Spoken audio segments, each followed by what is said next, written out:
И последнее, самолету Л-410 исполняется 40 лет. Воздушное судно известно как одно из самых популярных на севере. Летчикам 410 запомнился за комфорт и устойчивость к суровым морозам. С ветеранами авиации и сегодняшними капитанами самолета встретилась Галина Погодаева.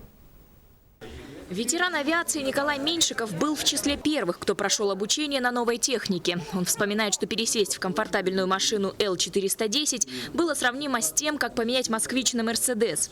Николай Васильевич провел не один десяток лет у штурвала надежного воздушного судна. Для нас не страшны были ни туманы. В первое время с морозами, конечно, боролись. Были доработки сделаны на самолете, и через 2 года он начал переносить 50 градусов очень легко. В кабине тепло, да, в кабине тепло, пассажирам уютно, все хорошо. Первые летные испытания на 2 самолетах Л-410, прибывших из Чехословакии в Советский Союз, проводились в 1973 году. В Якутии же воздушное судно стало выполнять пассажирские рейсы в Амбу и Чурапчу с 18 июня 1976 года.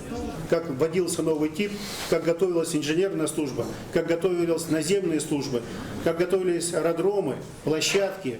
Это тоже был большой труд людей.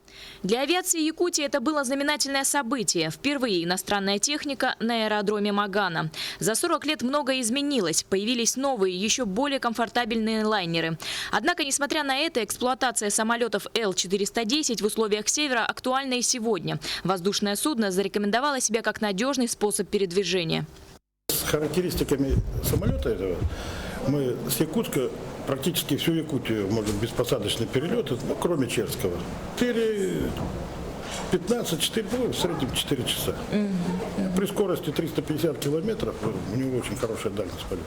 В настоящее время Л-410 совершает регулярные пассажирские рейсы по всей республике. Кроме того, большой объем перевозок на данном типе судна приходится на санитарные рейсы, география которых также обширна.